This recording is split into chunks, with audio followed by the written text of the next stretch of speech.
প্রিয় বন্ধুরা, প্রথমে পেঁয়াজ কেটেছি, তারপরে মরিচ কেটেছি, তারপরে আলু কুচি কুচি করে দিয়েছি, তারপরে সেটাকে ডলে ফিনিশিং করেছি, করে তারপরে ডিম দিয়েছি। ডিম দিয়ে সেটাকে সুন্দর করে মিক্সার করে তারপরে সরষের তেল দিয়ে ডিমটা ভাজতেছি। তো আশা করি নিজে হাতে ডিমটা ভাজতেছি, মজা তো অবশ্যই হবে। আল্লাহ ভরসা, দেখি কি করা যায়।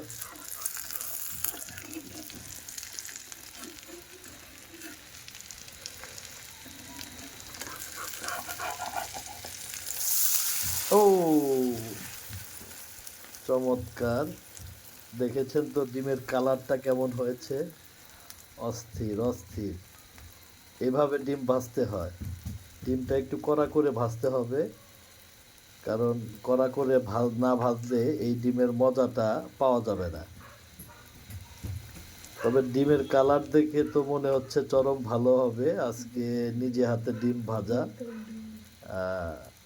বন্ধুরা, আপনারাও এইভাবে ডিম ভাজবেন, দেখবেন ভাত দিয়ে খাইতে অনেক টেস্ট লাগতেছে।